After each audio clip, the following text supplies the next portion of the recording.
Europa is widely considered the most likely place in our solar system beyond Earth to have life right now. It's a moon, an icy world orbiting Jupiter. Beneath its icy surface, a global ocean of water. Everywhere on Earth that there's water, there's life. So we want to understand, could Europa be a place where life might exist today? 3, 2, 1, lift off. Europa Clipper is the first mission dedicated to exploring Europa. This is the largest interplanetary spacecraft NASA has ever built and launched. We have the right team, the right technologies to leverage to go to Europa now and unlock those mysteries that are just waiting for us. The pictures we're going to get from Europa Clipper are going to blow our minds. How could you not be excited about something as monumental as this?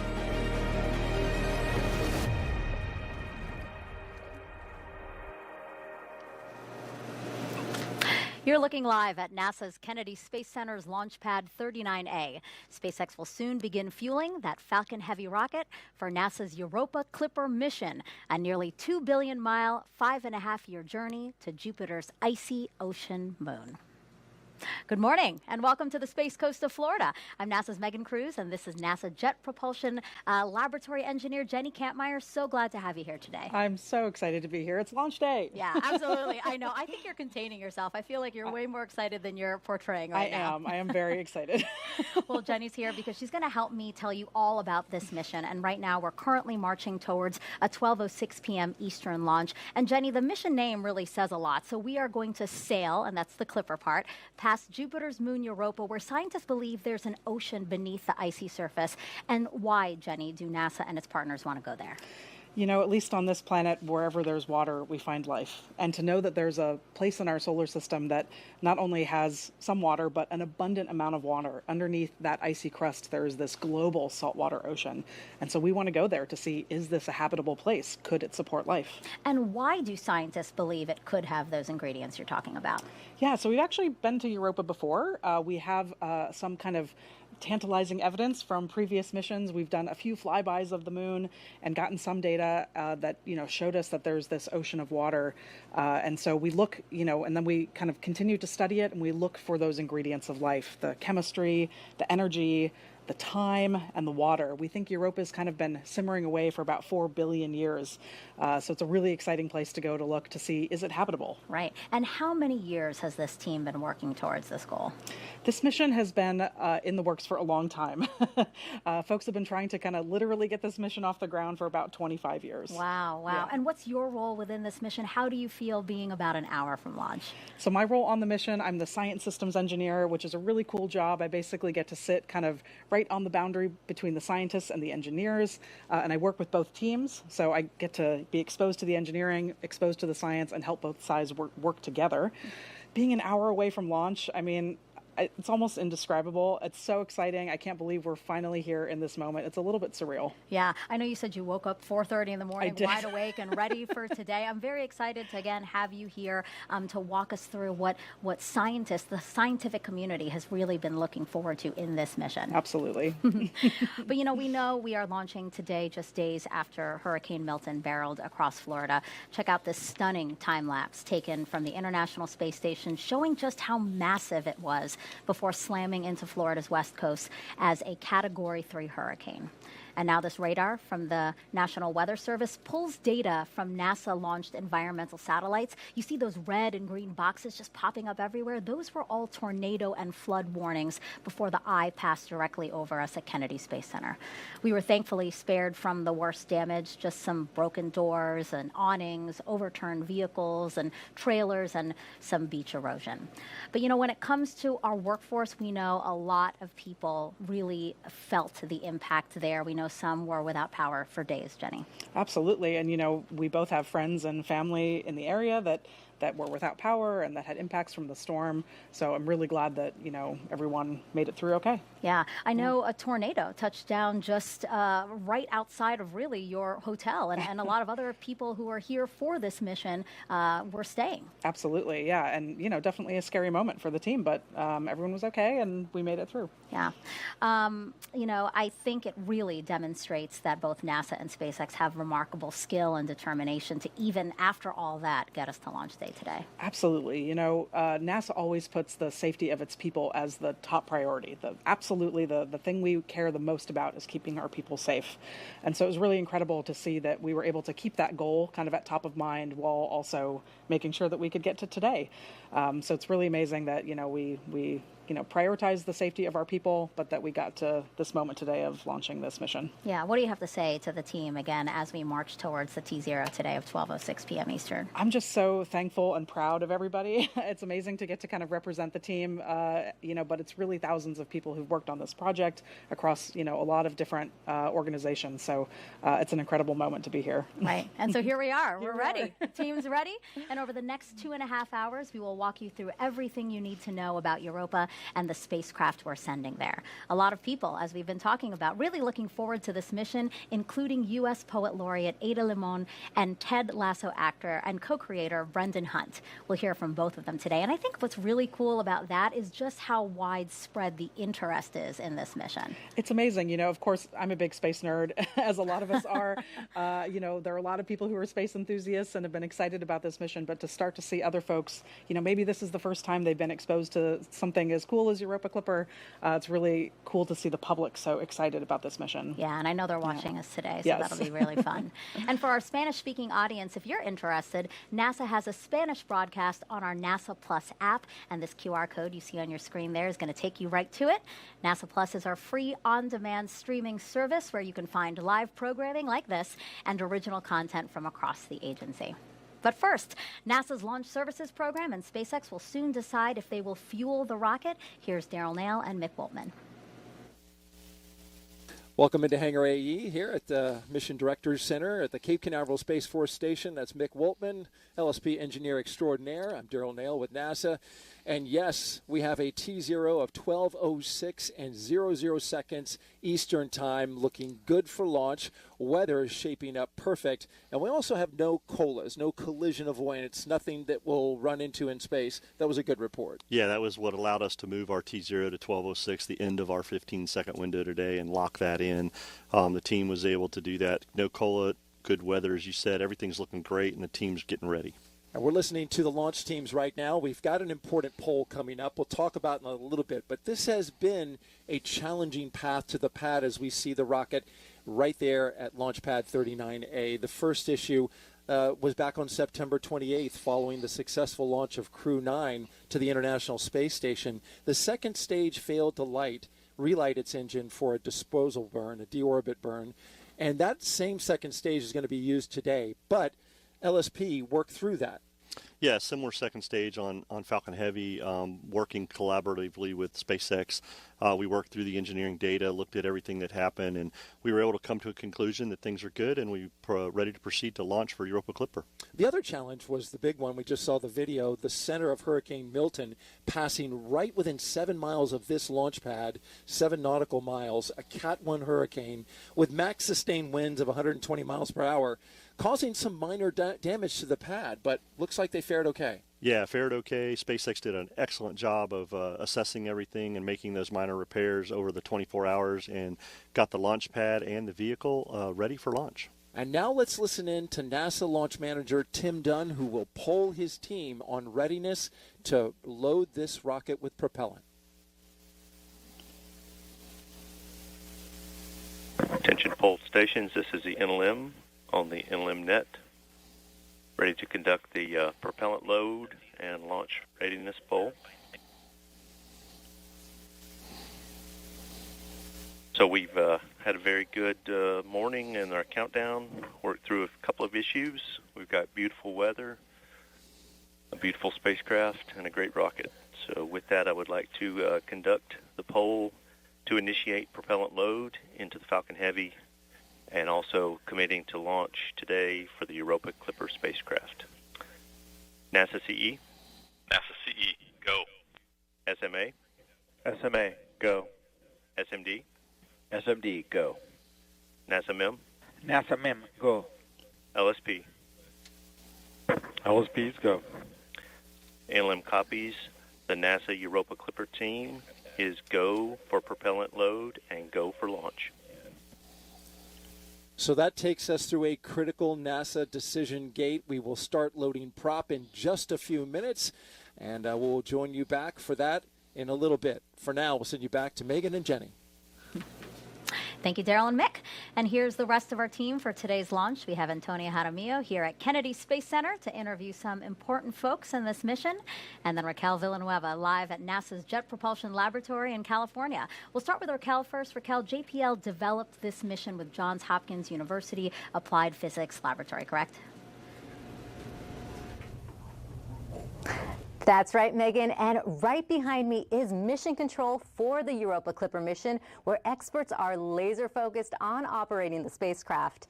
Each person here plays a critical role, from engineers monitoring the spacecraft's health to navigators who will be tracking its journey. They're constantly communicating to make sure everything is ready for today's launch. And in just a few minutes, they'll connect with NASA's Deep Space Network, a global system of giant radio antennas on Earth used to communicate with spacecraft. This step ensures that they are ready to establish contact with Europa Clipper after launch. And they're also keeping a long-standing tradition alive, Lucky Peanuts. It's a fun custom at JPL where the team snacks on peanuts before big mission events. Now, let's take a look at JPL's Pickering Auditorium. This is a live look where friends and family of the team have gathered to watch the launch. Hundreds are expected to fill the room, cheering on Europa Clipper. And back here at Mission Control, we'll keep you updated on key milestones and introduce you to the team working behind the scenes throughout the broadcast. Megan, back to you. And just to let you guys in on what's happening here, Jenny's getting pretty emotional seeing some family and friends and her teammates here from the mission. We're so happy to have you here, but we absolutely know we're pulling you away from that. So I didn't want you to feel left out. So you have some peanuts to keep along with the tradition. Thank you so much. This connects me back to home, definitely, for sure. She does know that I'm allergic to peanuts, I'll so she has to snack over here. But again, thank you for being here. I know that it would have been nice to be there, but absolutely. I hope it's nice to at least see them from these live pictures. Yes, it's just amazing to see everyone coming together. That's why I get emotional. Just wow, we're finally here in this moment. All right, and now we'll take a look at the clock again. We are 53 minutes to launch. Let's hear more about this mission from some of Jenny's teammates. The most exciting thing about Europa can be summarized in one word: water. Now think about all the water on Earth and double that. That's what we think is on Europa. But we need to go there to explore it, to understand, is this place a habitable environment that could potentially support life? The propellant load and launch go, no-go poll is complete. Scientists think Europa has the key ingredients to support life as we know it. Number 1, water. Number 2, energy. And 3, essential chemical building blocks. For the first time ever, we're sending a spacecraft completely dedicated to studying this moon. The three main things that we're going to explore at Europa are the ice and the ocean, and understand that intersection between the two. Study the chemical composition of the moon, as well as the geology and whether it's active currently. Europa Clipper is not specifically a life search mission. We're going to understand the potential habitability of Europa. Jupiter's radiation environment is intense, and Europa sits in the worst part of that environment. Jupiter acts like a giant particle accelerator. There are charged particles trapped in Jupiter's magnetosphere that rotate with it. And these particles slam against Europa and will slam into our spacecraft as well. We protect the spacecraft in 2 ways. Number 1, we try to minimize the amount of time we spend in there, which is why we are orbiting Jupiter and just flying by Europa. The second way we protect against the radiation is by having an electronics vault that we put our computer and some of the other sensitive electronics inside, which is made of about 1/3 of an inch of aluminum. With each flyby of Europa, the outside surface of the spacecraft sees the equivalent of 1 million chest X-rays, just as we're flying by. It's a pretty long trip to get to Jupiter from Earth, but not that bad from a planetary standpoint. From launch to the time we get to Jupiter is about 5.5 years. This is the launch And along the director way, with we abort have a instructions. flyby of Mars and then another flyby of Earth to get gravity assists to slingshot the spacecraft out to Jupiter. I hope for the future explorers who are watching this at home that they take away from this that humanity, when we come together, can achieve really cool things. We are in a golden age of robotic spaceflight exploration. How could you not be excited about something as monumental as this? I am most excited about the potential to unlock the secrets of Europa, the potential to really understand this crazy world that exists and has likely existed in this condition for 4 billion years.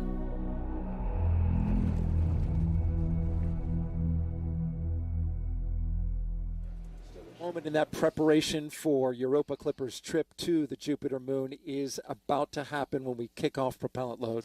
Yeah, this will start RP1 and the 3 boosters, and we'll get ready to go. We'll stand by and listen in for the launch director.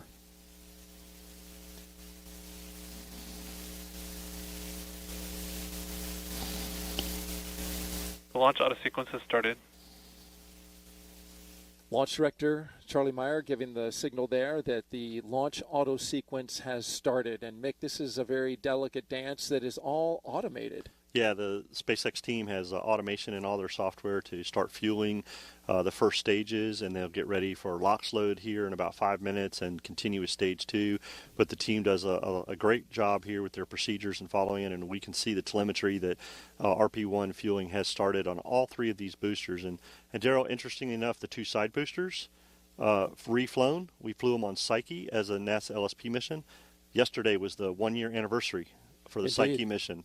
That's right. And the boosters are back. We will say goodbye to them as it is a fully expendable mission this time around. So all 3 boosters will be discarded along with the second stage. The only thing coming back is the fairing. Let's talk about weather really quick. Whoa, what is there to talk about? It's nearly beautiful. It's a gorgeous day for the launch for weather launch. officer said, I think he used the words super duper. Yeah, Mike McElhenney, our launch weather officer from the Space Force 45, just so happy with the weather today. And his last weather report, he was 95% go and trending towards even better. He just loves the way the weather, and as you can see in the picture, it's a gorgeous blue sky and great day for a launch. Indeed. The only constraint that we did have was high clouds, and even that has been removed. So it doesn't get much better than this in the launch business, folks. 82 degrees out, 7 to 12 mile per hour winds. They are light up high as well. So this rocket is going to have a smooth ride. We are 95% go. All right, that's going to do it for us. We're going to continue to track the propellant load. We'll send it back to Megan and Jenny. And as we continue to monitor important launch milestones, 2 things. We will pause for mission audio callouts when you hear those so that people can follow along with the launch countdown. But also, there are so many ways that you can participate in this broadcast. For one, if you have a question about anything we're talking about, send it our way. Jenny's super smart. Yeah, it's going all to her. So send them using the hashtag AskNASA, and Jenny will try to answer as many as she can live. And then you can also play Europa Clipper Bingo with us. Jenny is giving Vanna White a run for her money. She's showing you the bingo card now that you can get by just scanning the QR code on your screen. And this is how you will play with us. So you're going to listen for words like what, Jenny? Like ocean, life, Europa Clipper, spacecraft. Listen to us say any of those words and try to get a bingo. Try to get a bingo, and then you can share your win with us using the hashtag Europa Clipper. Okay, let's head over now to NASA's Tony Jaramillo for her first interview of this broadcast, one of the engineers who assembled and tested the spacecraft. Right, Tony? That's right, Megan. We are here on the balcony of Kennedy's Operations Support Building, where the crowd has an amazing view of the launch pad. And joining me is Luis Aguila, Launch Operations Cable Harness Engineer. Luis, you're involved with connecting all of the cables to the spacecraft. Can you tell us a little bit more about what that entails? Yeah, so my team and I are responsible for making sure we've installed, connected, and secured all the harness assemblies at the system level. What this means is that we made sure that it's ready for launch and it's ready for flight operations. All in all, we installed 220 harness assemblies and connected 970 connectors during the ATLO campaign. And that's not even counting what our partners and instrument teams did when they delivered the hardware. So a lot of cables. Yes. Discuss to us the process of getting a planetary spacecraft, this spacecraft, ready for launch and how it compares to other missions, especially with this being the largest planetary spacecraft that NASA has ever built. So aside from the complexity of this large spacecraft, we did have to deal with some of the unique requirements for the environment that we're going into.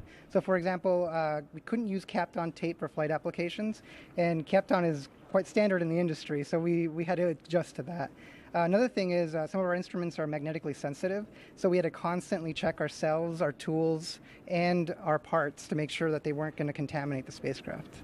Wow, that's awesome. And Jupiter's radiation environment is very intense. Can you tell us how Europa Clipper was built and tested to withstand it? So a lot of testing went into the materials that we were going to use for the spacecraft to make sure they could survive the environment, or to make sure that we could shield them properly to survive the environment. Most of our electronics are inside of a thick-walled vault to make sure that they can survive, and anything external to that had to get shielded. For example, most of our external cabling had to get wrapped with copper foil, and that was done by hand. So, Luis, thank you so much for joining us here. Let's check back in for a launch status update with Daryl and Mick. Daryl? All right, thank you very much, Tony. Back into Hangar AE. We are here listening to the launch team. We heard Tim Dunn. LOX load has started.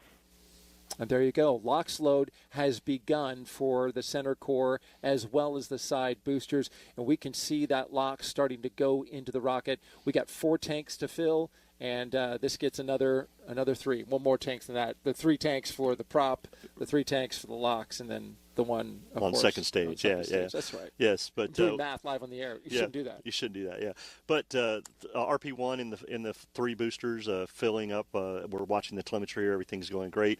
We just saw the fueling for LOX load start in the telemetry here, and things are looking good. The team is following their procedure, getting ready for the launch vehicle, getting it ready for liftoff this morning, as we continue to prep for the Europa Clipper liftoff at 12:06. Filling these 4 stages, Mick, as we go along here with a beautiful view of Launch Pad 39A looking over the Atlantic Ocean. The first Falcon Heavy launch with a new liquid oxygen farm. This is really helpful, especially when it comes to a really key recycling capability. Prior to this, we'd have to wait 5 days if we had a scrub inside of propellant load. But tell me what that new LOX farm is doing for us. Yeah, being Europa Clipper being an interplanetary, one of the largest planetary missions that we've launched, SpaceX came to NASA when they got this mission, and to make sure we had great launch availability for the mission over the science window, they upgraded their LOX farm at Launch Complex 39A, and they can now recycle and densify LOX every 48 hours, which gives us a lot more launch availability for a mission on a Falcon Heavy. So a huge upgrade that provides great access for the missions to be able to launch on time. And now that we're inside of LOX load, we are not going to do a 24-hour recycle. We would be a 48-hour recycle if something happens and we scrub for some reason that's not a technical one. All right, when we come back, we will load the second stage of the rocket. For now, we'll send it back to Megan and Jenny. All right, so everything going really well as we are 42 minutes and 40 seconds from liftoff of a SpaceX Falcon Heavy rocket with Europa Clipper. Now we have some spacecraft facts for you now, actually. Europa Clipper is the largest spacecraft NASA has ever developed for a planetary mission. It is 15.5 feet high by more than 100 feet long when you include its solar arrays. That's longer than a basketball court. It's also the heaviest spacecraft at about 12,800 pounds, and 6,000 of that is just fuel. The spacecraft has 9 science instruments, plus a gravity and radio science investigation. All that will work together to study Europa's atmosphere, surface, interior, and space environment. And most of Europa Clipper's electronics are protected in a special vault. Jupiter has one of the most punishing radiation environments in our entire solar system. Now, the spacecraft was assembled at JPL in Pasadena, California. You can see it there. Shipping it here to Florida for launch. Now, that took a lot of coordination. First, some parts, like its high-gain antenna, were removed so it could fit in a shipping container. Then 2 semi-trucks drove the spacecraft, plus support equipment about 70 miles to March Air Reserve Base. There it was loaded into a C-17 plane for its flight to Kennedy Space Center. And then once here, it was reassembled, as you can see there, and fueled in a clean room before it was encapsulated into the rocket's payload fairing. That fairing is at the top of the Falcon Heavy rocket you see live there, and it keeps the spacecraft safe through launch. And once Europa Clipper is delivered to space, it will take 5.5 years to get to Jupiter and Europa. Jenny, why so long? You know, it's a good question. We actually get this question all the time. Like 5.5 years, that's so long. Really, that's because space is really big and Jupiter is really far away.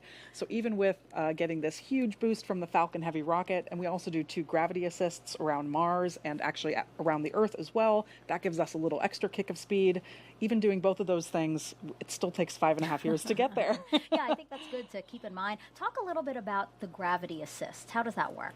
Yeah, so a gravity assist is basically when we fly the spacecraft really close to another body like Mars or the Earth or Venus. When we do that, we actually steal a tiny bit of energy from that body, and the spacecraft takes that energy to pick up a little bit of speed. Of course, those planets will never notice that they had a little bit of energy stolen from them, but that's how we get that extra speed. Okay, yeah, I'm really glad you talked about that. I think that's really interesting to really explain that energy stealing part. I think that's really cool.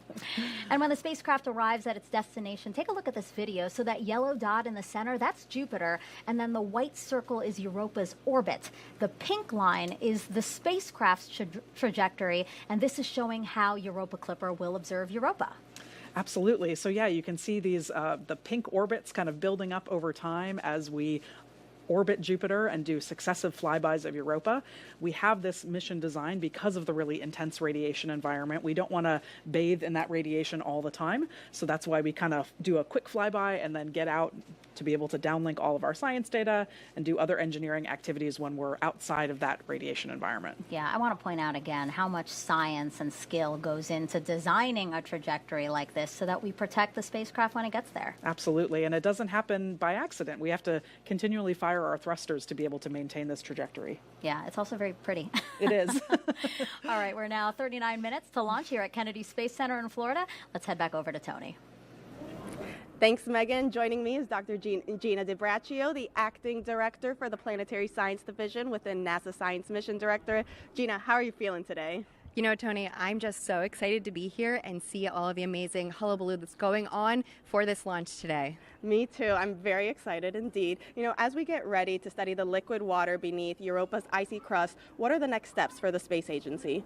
Yeah, so, you know, first we're getting so much data that our scientists are just going to be unraveling the discoveries at Europa. So it's really premature to say what's next for Europa, but as far as planetary science is concerned, we have a lot of exciting missions that are coming down the pike. We have the Dragonfly mission, and we'll be exploring Titan and the chemistry on that moon of Saturn with a rotocraft that will actually be landing and then flying to other locations. And then we have Venus missions coming up. We have Veritas and Da Vinci that will be looking at the geological history of Venus and also the atmosphere as well. So it's a great time for planetary science. Absolutely. I cannot wait for all of these future missions. You just mentioned a few that sound very exciting. Why is it important, you know, to study ocean worlds just in general like Europa, though?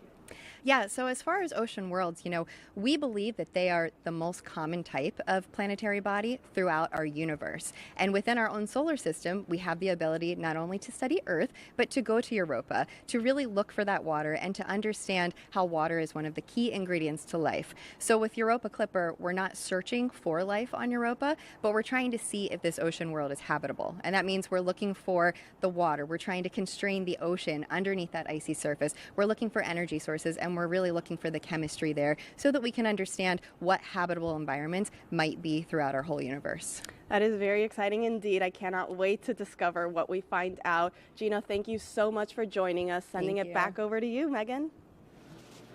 and people from all over the world watching today's launch. So we invited you guys to send us your questions if you have any. So why don't we start taking some of those now? Absolutely. Let's do it. All righty. So the first one is from Instagram. This is, will the satellites that will be sent to Europa need to return back to Earth for the data? Well, it's good that we don't, because otherwise we'd have that long 5.5-year journey all the way back to Earth to get the data back. So we actually have a really big antenna on the spacecraft called our high gain antenna.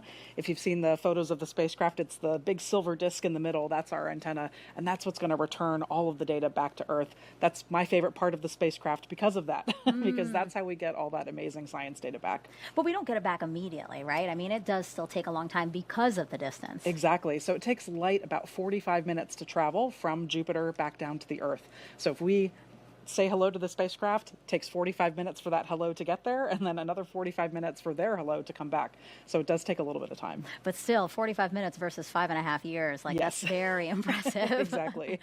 All right, let's take another question. This is also on Instagram. What are some of the technologies on board to help with new discoveries? Yeah, so if you stick around later in the broadcast, we're going to talk about all of the instrumentation that's on board, yes, and go into that in detail. But we have a really advanced suite of instruments that are going to help us answer all these questions about Europa. So we have mass spectrometers, we have a really advanced camera that's going to take amazing photos to help us learn about the geology.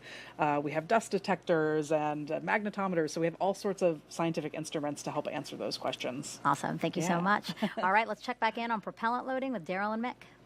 And we are moving smoothly through the countdown so far, Mick. No major issues worked. Tim Dunn, the NASA launch manager, mentioned some minor things. You want to review those? Yeah, those were just minor preps that the team was working prior to getting into prop load, and the team dispositioned those and worked those and acknowledged the things in the procedures. So pretty common, but getting prop load going. Now we're listening for stage 2 to begin its RP1 load.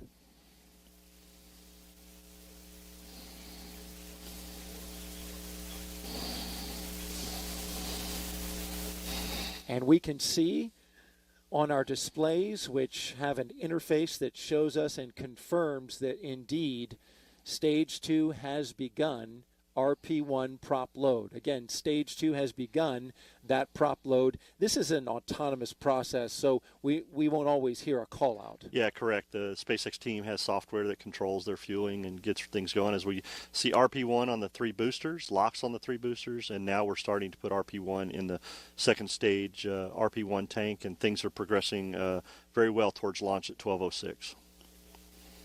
And, Mick, this is just the 11th launch of a Falcon Heavy, so this is a special occasion. SpaceX launches a lot of rockets. They're approaching something like 400 launches. So this 11th of a Falcon Heavy is really key. They also did some special work on this launch for this spacecraft by putting something together for its necessary cooling. The Europa Clipper spacecraft has some very tight requirements when it comes to cooling and to purity of the air in there. It has to have high-grade nitrogen float in there, and they built something called an octonozzle, which is literally, I'm going to make it with my hands, 3 nozzles that are pushing air onto the radiators of the spacecraft. Yeah, the team has to meet planetary protection requirements. As you mentioned, Europa Clipper has some strict requirements for the environmental control system within the fairing. And so this is just one of those things that SpaceX came up with to be able to get the ECS and GN2 flowing in the fairing around Europa Clipper to maintain all those requirements. Ingenious thing that they've done to make sure they can keep Europa Clipper within limits. Europa Clipper sitting at the top of this Falcon Heavy rocket, and indeed, the spacecraft team has also been getting and configuring this spacecraft to get it ready for launch. Yeah, team's been working great. We've been listening to the spacecraft team configure Europa Clipper, getting things ready to go. Later in the count, we'll hear them go on internal power. So continuing to follow their procedures and work all they need to do to make sure Europa is ready for launch at 12:06 p.m. today. All right, and we're waiting that T0 at T-minus 32 minutes and counting. We'll send it back to Megan and Jenny. Great news that fueling continues to go well on the rocket. As for the spacecraft, let's get back to Raquel for another check. Megan, Mission Control has been conducting readiness polls team-wide check-ins before launch to confirm everything is good to go. The activity lead is making sure the launch-specific software is ready to run, and after liftoff, she'll be monitoring it to ensure everything on board is working as expected. While Mission Control takes care of those final details, let's take a closer look at why Europa is the focus of this mission. Earlier, I spoke with Europa Clipper Deputy Project Scientist Bonnie Barati, who gives us a glimpse of what's beneath the moon's icy crust. Bonnie, we are here with a model of Europa that shows us the layers that we can see underneath its crust. First off, before we get to it, can you tell us about the characteristics of the moon? Europa is one of the large icy moons of Jupiter. There are 4. They were discovered by Galileo in 1610. And it's a little bit smaller than our own moon, but unlike our moon, it has a lot of water, about twice as much as the Earth does. If you were approaching Europa from afar, you would know immediately it's really an odd object, unlike any other in the solar system.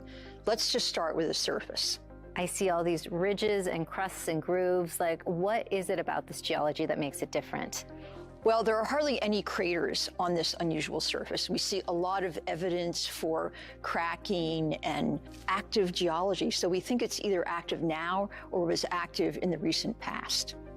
Once we get past this surface, we see this layer of ice. Can you tell me more about this ice and how much of the moon it covers? Well, it covers the entire body, and the ocean is global. The crust it's about 15 miles or so, perhaps more or less. But it definitely blocks any sunlight from this water underneath this global ocean. What other key ingredients are there for life that might be on Europa? The other 2 necessities for life are chemicals, some type of food for any organisms, and also a source of energy. We can't use the sun because we're underneath that ice crust. And you think that energy is coming from that rocky third layer below? Yes, there is a rocky mantle to Europa, and it is in contact with this ocean.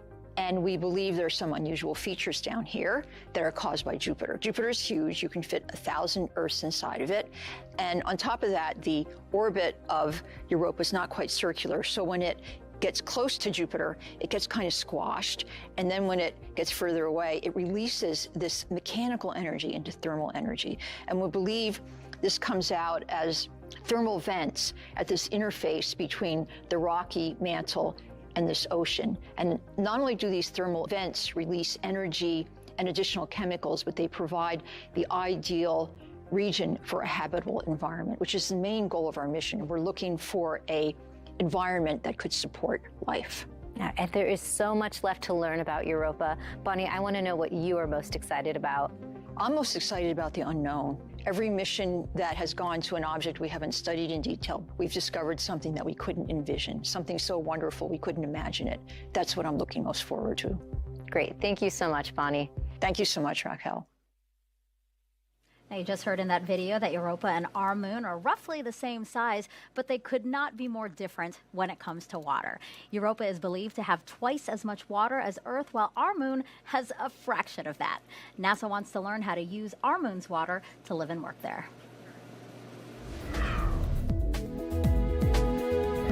The Europa Clipper mission will explore whether there's an ocean beneath Europa's icy crust. If it finds one, along with energy and organic molecules, then there would be the right ingredients for life. NASA has long been on a quest to find life beyond Earth to better understand how we came to be. NASA is also focusing on the water on our own moon in preparation for future Artemis missions. Artemis will mark the first time astronauts return to the lunar surface in over 50 years to eventually send people to Mars. Water plays a key role in this plan. If NASA can figure out how to harvest and use the moon's water, astronauts could drink it, turn it into breathable air, or even use it for rocket fuel. Scientists think the moon's poles might have tons of ice, while the sunlit areas have a lot less water, about 100 times less than the Sahara Desert. Artemis 2 will be NASA's first crewed mission under the campaign and will pave the way for the first woman, first person of color, and first international partner astronaut to land on the lunar surface. That's your Artemis Moon Minute.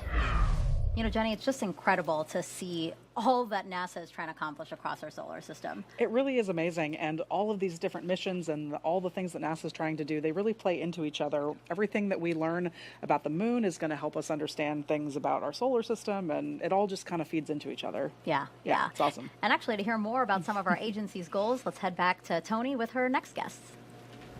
Thanks, Megan. Joining me is NASA Associate Administrator Jim Free and NASA Chief Scientist Dr. Kate Calvin. Thank you both so much for being with us here today. You know, Jim, can you tell us a little bit more about why the Europa Clipper mission is so important for the space agency? Sure, absolutely. So everywhere on Earth that we find water, we find life. And we believe that Europa has the conditions that are suitable for life: the water, the energy, the chemistry, the stability.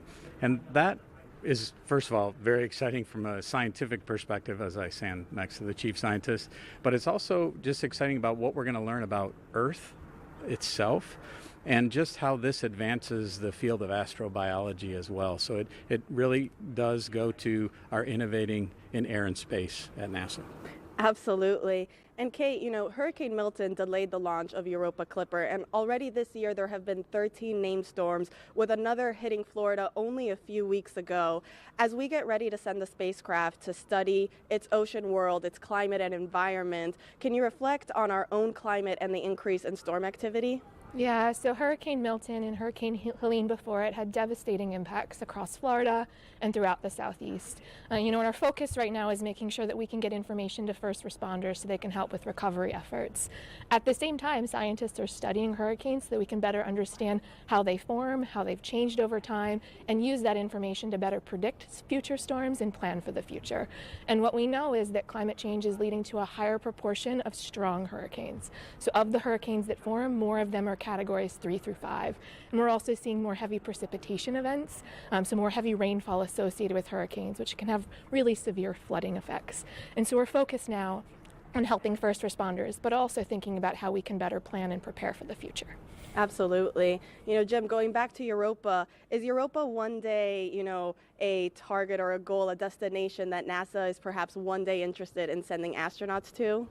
It's not a very kind place for human beings with the radiation environment that it has. So what it does set up for is our robotic explorers, which we have done throughout the entire solar system, and now with Voyagers even going beyond that.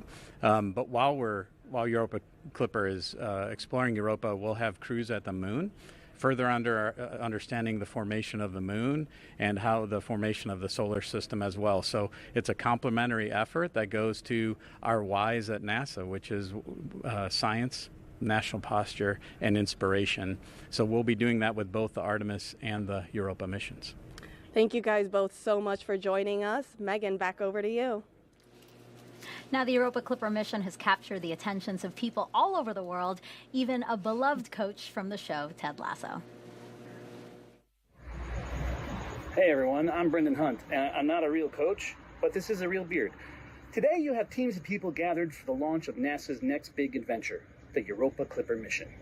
I can only imagine how much teamwork it took to get here. Collaboration and trust between scientists, engineers, and experts from various fields working together to ensure every aspect of the mission is meticulously planned and executed. Everyone involved has to believe in each other and in their collective capabilities to drive the project forward. There must be a sense of curiosity in order to push the boundaries of exploration, pushing people to ask new questions and seek answers to the unknown. And there must be kindness, a willingness to respect each other's contributions in a supportive environment where innovation thrives. Thank you so much to everyone involved in NASA's Europa Clipper mission. This historical project is an inspiration to the country and the world. Teamwork, belief, curiosity, kindness. They can take us a long way. All the way to the moons of Jupiter, which are out there, I bet. Europa Clipper, baby! Okay, I love that. I love the Europa Clipper baby at the end. But also, yes, while funny, I mean, he really touched a lot on, the things that matter to this team: teamwork, belief, curiosity, all those things. Absolutely. He really gets it, that this mission is spacecraft hardware, but it's really the people, right? There's so many people involved in building this thing, and Yeah, it's amazing. Specifically, when he said kindness, you reacted to that. What about that particular word really spoke to you out of that story? Yeah, I think it just really speaks to the humanity. You know, we are all humans. We're trying to do good things here, and when we're kind to each other, it really makes a difference. So him kind of acknowledging how important that is for our team to work well together, yeah, it just means a lot. Yeah, that was a good pep talk. Yeah. Thanks, Coach. Thanks. All right, so we are now 22 minutes from liftoff, and we have some time now to take some more of your questions about Europa Clipper Live. So let's roll one video that we have now. Hello, my name is Liam. I'm in the 8th grade, and I was curious to know, is there any land under the oceans of Europa? Yeah, that's a really great question, Yeah. and we do get that question a lot. So there is actually some land underneath the ocean. So if you imagine you're on the Earth, and you're in the center of the Earth, and you kind of come up to the surface, maybe at the North Pole. First, you'd be at the very center where it's really warm, then you'd go through a rocky layer, then some water, and then the ice. That layer structure is very similar to what we see on Europa. So underneath the ocean, there is this big rocky mantle. And actually, we think that there may be hydrothermal vents on the floor of the ocean, just like there are on Earth, and that's where life may exist. Wow. Okay. Yeah. We can probably squeeze in one more. This one's also Sure. on Instagram. Do rockets travel at the same speed in outer space? It's a great question. So when they're traveling through the atmosphere, the air slows them down. They have resistance from the air, but once you get into space, you can go a little bit faster for the same amount of, boost. Additionally, once we get into space, our spacecraft is going to go about somewhere between 10,000 miles an hour and 100,000 miles an hour, depending on where it is in the solar system. So we kind of have a huge variety of speeds that we end up at getting out to Jupiter. Wow. Thank you for that. Again, thank you for your questions. #AskNASA. Okay, we're coming up on another fueling milestone. Let's check back in with Daryl and Mick. All right, thank you very much. And fueling going well right now. We're watching some telemetry on our screens right now. We've got RP1 on the first stage, about 75% complete, about 70% complete on LOX also on the first stage, but we're almost done loading the RP1 on the second stage. Yeah, stage 2 RP1 load complete, should be finishing up here shortly and getting ready for LOX load on stage 2. So things Stage 2 continuing RP1 to load is complete. There we hear the call out for a complete of RP1 on stage 2, but things are moving forward with propellant loading, getting ready for launch. And now you see that LOX being vented out of the booster, which is condensing the warm Florida air here, which we have a beautiful day today, so it's really the only cloud that's in sight. Yeah, it's a beautiful sight that you see there on your picture of on the screen of Falcon Heavy, looking really good as propellant load continues. As we look up there, you can see towards the top where Europa Clipper, the spacecraft and the star of the show, is sitting inside of its fairing. You can see the NASA logo at the top, and on this view you can see the Europa Clipper logo, which is just below it, which is a pretty neat design that they made. I want to give you a little closer look at it. It was designed by the JPL team. Cynthia Phillips says she designed it to be something beautiful, something abstract and representational. We actually have a shot of that graphic, if we can pull that up, and there it is. It's a nice logo. The blue-white color scheme represents water ice, the elements on Europa being studied by the spacecraft. The shape looks like a snowflake or an ice crystal, and those two V-shaped portions represent the flybys, each pass of Clipper as it swoops in and then retreats. And then the dot in the center can be Europa, and the star shape can be the spacecraft. They put a lot of thought and design into this logo. Yeah, it's a beautiful logo. Everybody is on board. It's just incredible to me how much the team, the community, and everybody's just excited about this mission and science, as Jenny was saying. And I know she's excited for this also, she and the JPL team. But beautiful logo. Yep, looks good on a T-shirt and on the side of the rocket. Stage 2 LOX load has started. And there goes stage 2 LOX load. So the final tank that needed to be filled has begun as we continue to make great progress tanking this vehicle. We'll send it back to Megan and Jenny. Great to hear that tanking's going well. All right, NASA's ambitious journey to Europa has inspired U.S. Poet Laureate Ada Limon to write In Praise of Mystery, a poem for Europa. It is such a powerful piece. Please check it out. In Praise of Mystery, a poem for Europa. Arching under the night sky, inky with black expansiveness, we point to the planets we know. We pin quick wishes on stars. From Earth, we read the sky as if it is an unerring book of the universe, expert and evident. Still, there are mysteries below.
There are mysteries below our sky. The whale song, the songbird singing its call in the bough of a wind-shaken tree. We are creatures of constant awe, curious at beauty, at leaf and blossom, at grief and pleasure, sun and shadow. And it is not darkness that unites us, not the cold distance of space, but the offering of water. Each drop of rain, each rivulet, each pulse, each vein. Oh, second moon, we too are made of water, of vast and beckoning seas. We too are made of wonders, of great and ordinary loves, of small invisible worlds, of a need to call out through the dark.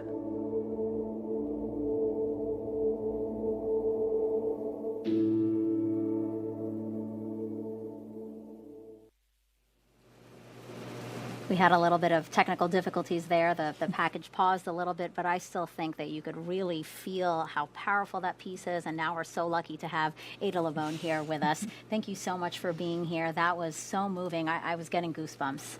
Oh, thank you so much. It's such an honor to be here. Such a thrill.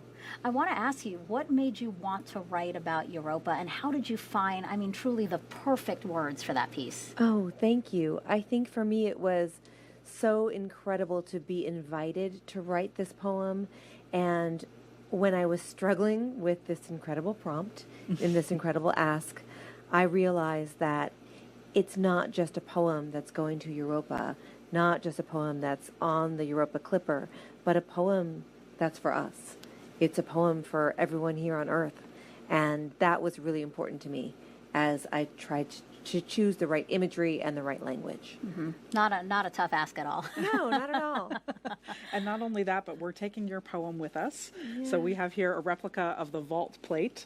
This is the plate that's going, that is part of our vault on the spacecraft that's protecting all the sensitive electronics from all that radiation, and it's written in your own handwriting. Yeah. How does it feel knowing that a piece of you is going to Europa? You know, one of the things that I keep focusing on is that it really is a poem for all of us. Mm-hmm. But when they asked me to do it in my own handwriting, my grandmother, who passed away a year ago, she was the one who taught me to really make my handwriting as perfect as could be. And every time I look at this piece, I feel like my grandmother is part of this project too. I heard you had to rewrite it a few times to get it just right. You think? Yes, many times. The handwriting is as beautiful as the poem itself, I assure you. Thank you. And what do you hope people take away from this? You know, I really hope that as we embark on this incredible voyage together, that we are reminded of the wonders all around us, that it's not just in these huge moments of exploration that wonders exist, but that they are everywhere around us all the time. And we can't be lonely if we are all connected. to this universe. Well put. Thank you so much. And I mean, one other note that I want to point out is, Jenny has always talked about this, that mix between science and art. I mean, really, there is a connection there that we should be talking about. Yeah, I think that it's so important. And in fact, we do ourselves a disservice when we separate arts and science because we're connected by curiosity and wonder. Perfect. You are so well spoken. I see why you're the U.S. Poet Laureate. Ada, thank you so much for being here. We really appreciate it. And thank you for the beautiful piece of poetry you gave us for this mission. Thank you. Thank you. It's been the honor of my life. Thank you. Thank you so much. All right. So if you are inspired, really, as Ada was, to write about our universe and you want to write your own poetry, the QR code on your screen now is going to take you to a space poetry writing activity brought to you by NASA JPL. All right, another check of the clock. We are now 11 minutes, 51 seconds and counting from liftoff. Jenny, let's squeeze in a few more NASA social questions. What do you think? Absolutely, I'm ready for them. Okay, let's pull the first one up on the screen right now. This one is, how can we convert images to evidence of valid life and organisms? If it's proven, what are the next steps? Absolutely. So, Europa Clipper is not a life detection mission, so we're not trying to prove that there is life there now. But what we are trying to do is characterize if this could be a habitable environment. And so, but even so, the images that we're going to get, we learn so much from images. Even just, looking at a photograph of the surface tells us a lot about the geology, why the surface looks the way it does. Those shadows, why do they look like that? That can tell us what's going on underneath that causes the surface to look that way. And so that tells us about the ocean. So there's a lot that we can infer from even just looking at images of the surface. Yeah. I mean, considering that you're talking about this, let's actually pull up a picture now. So, we said earlier that prior missions sparked our interest in Europa. Well, this is a 2022 pic from the Juno spacecraft taken from less than 310 miles above the moon's surface. And you see all those fractures. That's what Jenny was talking about, the fractures, the ridges, the bands that crisscross the moon's surface. I mean, from this image, that's how you guys discovered that maybe there is something happening underneath there. Absolutely. It's part of how we know that there is water underneath the ice. When you think about our moon is covered in craters, right? It's just pockmarked, and so many bodies in the solar system are that way as well. But Europa's surface is really different. There are some craters, but not very many, and that tells us that it is a kind of a young surface, at least geologically speaking, and that begs the question of why. So, that was one of the kind of avenues of scientific questioning that we had that led us to believe that there is water underneath the ice. Right. So what else do we know about Europa? Well, it is Jupiter's fourth largest moon and only slightly larger than our moon. It's really, really cold at Europa. Surface temperatures range from about minus 210 to minus 370 degrees Fahrenheit. Scientists estimate its ice shell is 10 to 15 miles thick. And because of all that ice, Europa is 6 times brighter than our moon. The spacecraft now on internal power. There is strong evidence of our ocean, of an ocean beneath that icy crust that could hold over twice the volume of Earth's oceans. And then Europa orbits Jupiter every 3.5 Earth days, with the same side always facing the planet. That is super fast. That is 3.5. Think about that for a second. 3.5 days to orbit Jupiter? That's so fast. Yeah. All right, and let's take a look at the launch countdown again. We are now 9 minutes and counting until Europa Clipper launches, and no issues to speak of right now. The weather conditions are fantastic. I mean, take a look at your screen right there. Jenny, how are you feeling? I am just absolutely buzzing. I'm feeling very enthusiastic, a little bit nostalgic, just so exciting. I'm really excited to get Clipper up into space where it belongs. Yeah, I know this is super thrilling for you and the Europa Clipper team, but this is also a huge moment for astrobiologists and really the scientific community at large. Absolutely. So astrobiology is kind of the study of how, life is distributed around the universe. RP1 load is complete. And so one of the things that, is really exciting about Europa is that it's a place in our own solar system that could be habitable. And so this, going to Europa to study it means a lot for the astrobiology community and, of course, for humanity at large. Well, Jenny, here we go with the final moments of the launch countdown. Let's head over to Daryl and Mick. All right, thank you very much, ladies. And here at Hangar AE, we are continuing to monitor the launch countdown. And so far, we're at T-minus 8 minutes and counting. We're listening to the launch teams. They are monitoring some temperature data coming from the second stage LOX line that goes to the engine there. They're gathering data, so we're going to keep an ear and an eye on that. So far, everything else looks to be tracking okay. Yeah, everything's proceeding forward with propellant load, and we did hear that stage 1 RP1 is complete on the 3 PY boosters. RP1 load is complete. So things are continuing to move forward there, and propellant loading will be finishing up here shortly as the team gets the vehicle ready. The team at JPL in California also on console for their spacecraft, just shifted their spacecraft to internal power. Yeah, they started transitioning everything to internal power. We'll get full confirmation of that in about 2 minutes, but things are good to go. And things are looking good on the preparations for the spacecraft as we move forward. Engine chill has started. There we hear the call for booster engine chill started on the 27 Merlin engines, getting ready for a liftoff at 12:06 p.m. today. T-minus 6 minutes and 45 seconds and counting for liftoff of SpaceX's Falcon Heavy rocket with NASA's Europa Clipper spacecraft. At the very top, it is a beautiful day here in Florida for launching a rocket. NY RP1 load is complete. As we wrap up loading the RP1 in the first stage boosters, we've just seen all 3 go completely filled. Now we await for all 3 of the LOX tanks inside the first stage booster to get to their full point. You can tell they're most of the way there. As you look on your screen there, you see the cold, the icy cold rocket condensing that Florida air. Yeah, the team's continuing to load second stage also with LOX, and we're getting very close. We can see on the telemetry here that the LOX load of the 3 boosters is getting near completion. The team is continuing to follow the procedures and look at the vehicle, make sure that we are good to go for a launch at 12:06. But things are progressing per the procedure, Darryl, and all is looking good for a great launch with this beautiful weather that we have at Launch Complex 39. Coming up next, we are going to start configuring the tower, the strong back from the rocket. That happens in a little less than a minute. We just heard from the SMD and NOM that the spacecraft is verified on internal power, and things are looking good for the Europa Clipper spacecraft.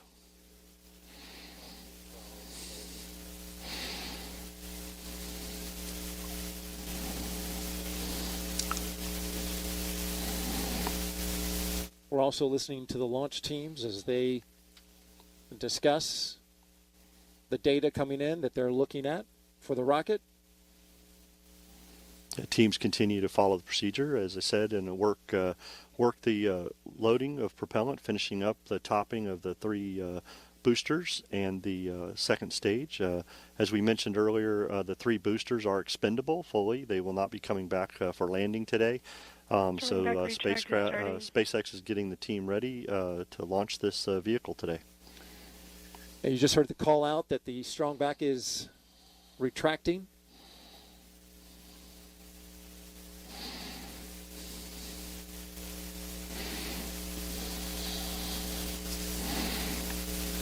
That strong back appears to have retracted.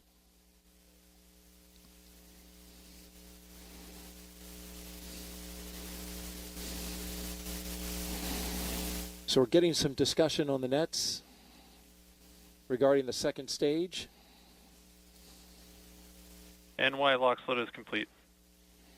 As we just got completion of LOX load for the Y booster. We're looking for now the center core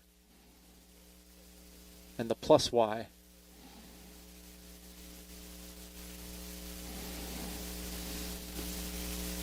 NLM, it's the LD on the countdown.net with a final status check.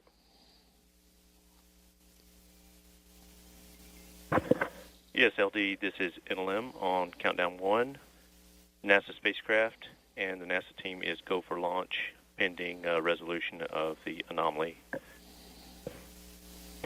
Copy. Go pending outbrief of the issue being discussed on the anomaly net. Affirmative.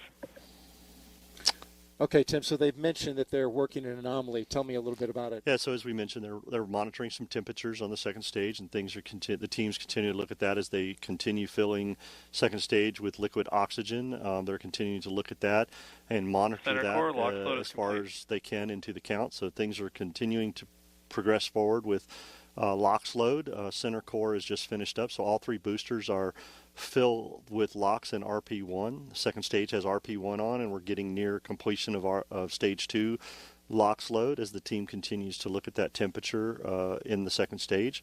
But we did hear NASA Launch Manager Tim Dunn tell Charlie Meyer, Stage 2 SpaceX LOX Launch load is Director, complete.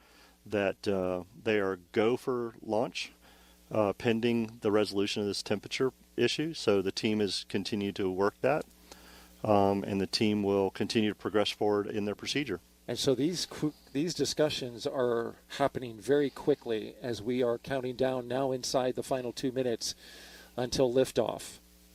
Absolutely, and we just heard that stage 2 LOX load was complete, and the team is working that. And as you said, this is what they do in the last few moments before launch. They're working their procedures, following their processes, and having these discussions.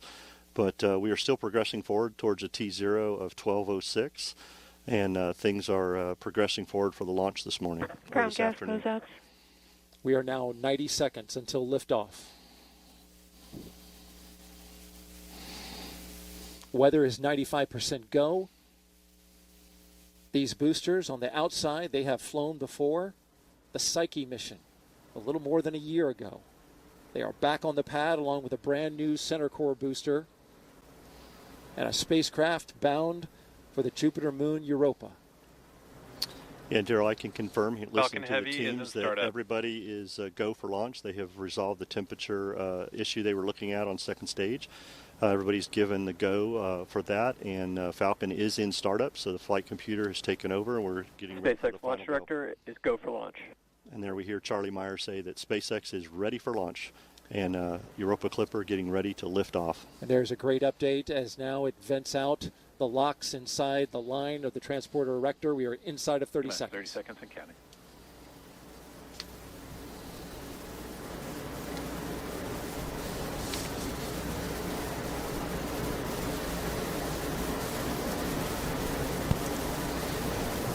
Minus 15 seconds and counting. And here we go. 10, 9, 8, 7, 6, 5, 4, 3, 2, 1. Ignition. And liftoff. Liftoff of Falcon Heavy with Europa Clipper, unveiling the mysteries of an enormous ocean lurking beneath the icy crust of Jupiter's moon, Europa. Engine chamber pressures are nominal.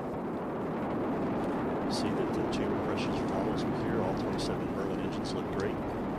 Rocket beginning to roll. Putting down 5.1 million pounds of thrust.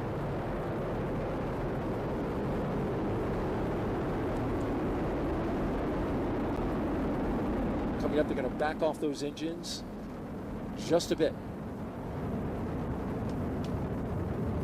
So we're getting ready to head into max Power Q. and telemetry nominal. We hear that power and telemetry on the vehicle are good there. Everything's looking really Falcon well. Heavy is supersonic. They have reduced power in the center core to get through max Q, maximum dynamic pressure on the launch vehicle as we approach that. The two side boosters at full throttle. A beautiful shot there is our camera team. Max Q. Locking into the rocket on a clear blue sky. The view from the booster camp, back down on Earth. And there we heard the call for max Q. The vehicle is passing through maximum dynamic pressure. Next thing up in about 2 minutes will be booster engine cutoff, where we see the two side booster engines, all 18, shut down and get ready for booster separation. But the vehicle is performing very well. Looking at all the telemetry that we have, power and trajectory are nominal. We've been flying for just under 2 minutes so far. Everything looking good.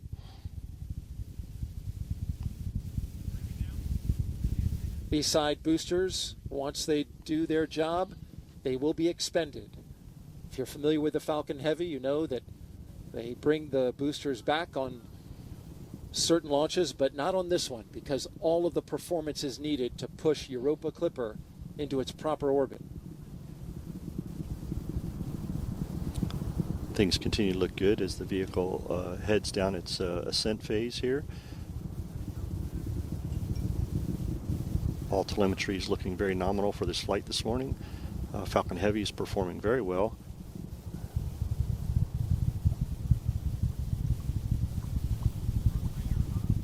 Now we're just about 30 seconds away from separating those side boosters. Their engines will cut off first, then they will separate.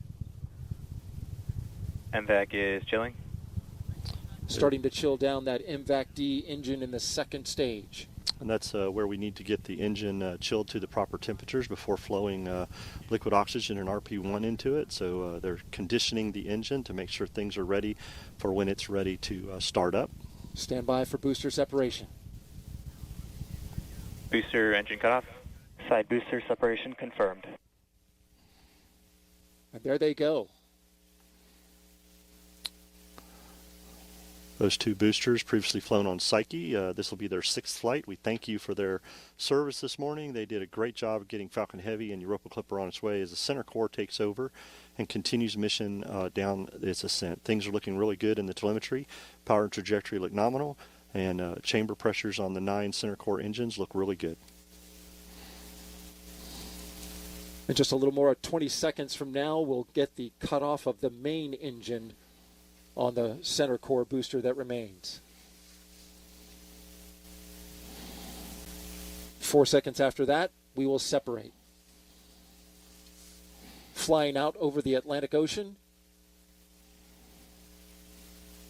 There's a look from inside. There we see stage 1 Stage shutdown separation confirmed. and stage separation from the center core. Getting ready for MVAC startup, SES-1. We're getting some applause here in the Mission Directors Center, and there you see the MVAC-D engine lighting up. Next thing up in about 10 seconds will be fairing separation. NYPY FTS has saved. And the fairing has protected Europa Clipper on its ascent up into space, but once we get into space, we don't need that fairing anymore. Fairing separation confirmed. Fairing has separated, and those will be recovered, Daryl, by SpaceX's own recovery ship, Go Cosmos. And there you see them falling away into space. That is the only part of this rocket that will be recovered. The glow of the MVAC-D engine as it performs its first burn here. This is about a 3-minute and 47-second burn. Things are looking great. Matter of fact, this is one of the shortest first burns that has been done on a Falcon Heavy by SpaceX, but it is required to get us into that parking orbit for that long coast that we have to get ready for the interplanetary trajectory that we're going to need to get Europa Clipper on its way that we heard Jenny talk about to get those Earth assist slingshots as it heads on its way for its mission.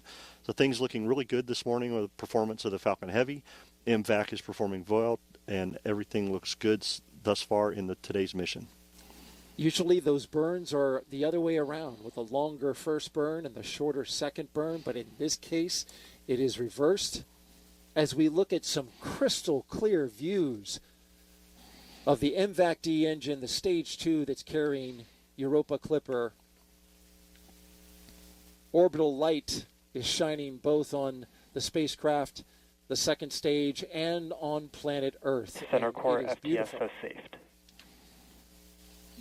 There we've heard that the flight termination system on the center core has been saved as it heads back to splash down. Things are looking good. I can tell you, Darryl, we had a beautiful weather day for launch, and as we're looking at MVAC flying in space with Europa Clipper, it is such a gorgeous view with Earth behind it, and so we could not have had a better day for a mission launch today. No doubt about it, Mick. It was simply gorgeous. We had a hurricane a week ago, but after that pushed out, it brought us in its wake near perfect weather for launch. And now we're into space, dealing with the harsh conditions up there. Stage 2 FTS is saved. The Stage 2 has made its way into space, far enough away for us to be able to safe the flight termination system from a safety perspective. We're about a minute away from second stage engine cutoff, as we'll see the MVAC-D shut down and get ready for a long coast, getting Europa Clipper into that parking orbit and on its way for the next firing that we will have, the second stage, number 2, to get it into that interplanetary transfer orbit that we need to get Europa Clipper started. So things looking very well this morning. We're about 30 seconds from that stage engine cutoff, which we refer to as SECO 1. That's right. We'll get into that. Guidance. Get into that coast phase. These views brought to you, of course, by ground stations across the track that are pulling in the high-resolution data from the cameras. Burn looking good, just a few seconds away from cutting off from that first burn.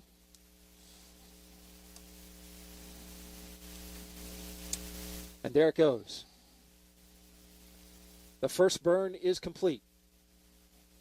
Yep, things look really well on the stage burn result. Apogee, perigee, and everything for the mission looks really good. Engine performance, very well performance by the second stage for this first burn. And things continue to look good as we head into this long coast for this parking orbit.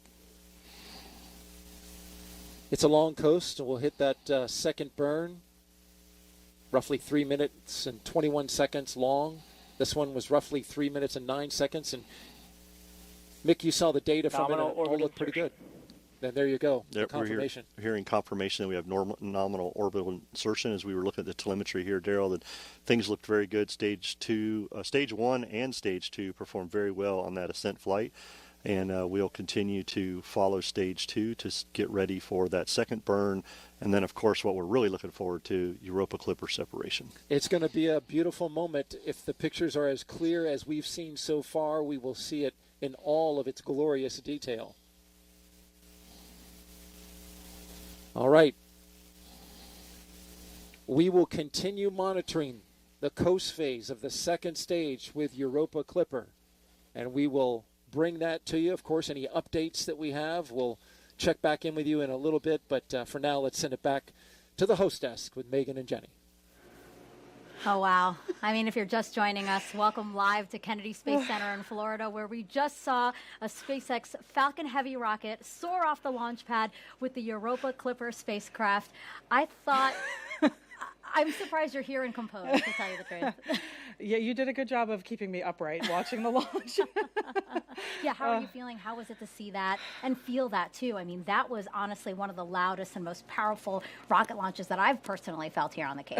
It was very emotional in a good way, right? Just kind of overwhelming with just the awe of it, and that it's finally going up into space, and I feel almost at a loss for words. Yeah, I know. She was like, I am sobbing. She just kept saying, I am sobbing. I am sobbing. I mean, but everybody can understand that, right? I mean, and this is one of my favorite parts of being part of the broadcast, because I do get to watch it with the co-host, and really, this is so much of your life that you're seeing culminate in a rocket launch. It is. It's a huge, again, it's almost indescribable, just the amount of time and effort and all the people involved that got us to here, and to witness that moment is just unlike anything I can describe.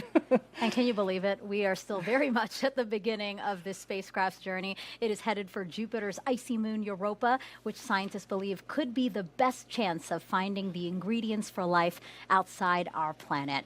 It will take the spacecraft 5.5 years to travel the nearly 2 billion miles to Europa. This is a mission developed by NASA's Jet Propulsion Laboratory in California and Johns Hopkins University's Applied Physics Laboratory in Maryland.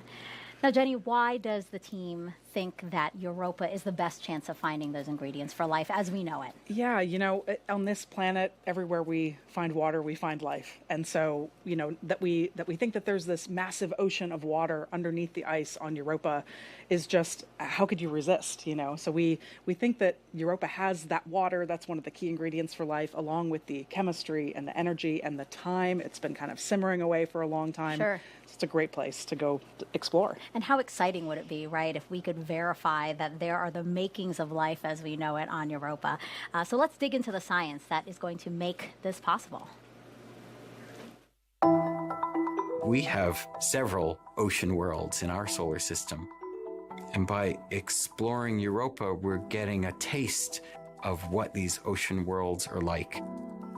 Europa probably has beneath its icy surface a global ocean of water. We think there are thermal vents in this vast subsurface ocean. There may be primitive organisms there, similar to the original primitive organisms on Earth from which we all evolved. I just love Europa's surface. I think it's one of the most complex surfaces in our solar system. Typically, when you look at another planetary surface, it's covered with craters, just like our moon. There are shockingly few impact craters. So that means something is going on to erase the craters, just like happens here on Earth, and on Earth we call that geology. One of the key questions right now that we have about Europa is whether or not there's plume activity. Plumes are one way that you can definitely get ocean material to the surface. We really need a spacecraft in the system that's watching Europa to see when those plumes are happening, if they're happening. Europa Clipper is orbiting Jupiter, and it's performing 49 flybys of Europa. Each time we make a flyby, we turn on all of the instruments at once. Most of us know about cameras because that's what our eyes see, but there is a whole slew of other instruments on board Europa Clipper that expands our vision. We have 4 different instruments that we're really using to take images of Europa's surface. We have the visible wavelength, the near infrared, the far infrared, and the UV, the ultraviolet. We're hoping to see evidence of change, new cracks, new surface colors that indicate different materials maybe have moved around or come up from the subsurface. We have an instrument that can sniff the very thin atmosphere, the gases, and determine the composition with extreme precision. And we have another instrument that can tell us the composition of dust particles. We have a magnetometer and a plasma instrument that are going to be studying that magnetosphere environment that Europa is sitting in and Jupiter's magnetosphere environment. The magnetic field of Europa, in turn, can tell us about the properties of the ocean. How thick is it, and how salty is it? And then we have this novel ice-penetrating radar that will try to get below the ice shell. Last but not least, we have a gravity experiment using the communication system of the spacecraft, and from that we can get essentially a map of the gravity field. We can get the shape, understand what's underneath, maybe even get some information on the depth of the ocean. It's really a sophisticated payload. The pictures that we are going to get back are going to be just fantastic. The legacy of Europa Clipper will be just a treasure trove of knowledge about this world. Just to find an environment that is similar to the one from which life arose on Earth would really be groundbreaking. It would be awesome. We don't know if Earth is the only place that life got started, or if it's really common. And a really important way to get at that is to understand, is there life elsewhere in our solar system?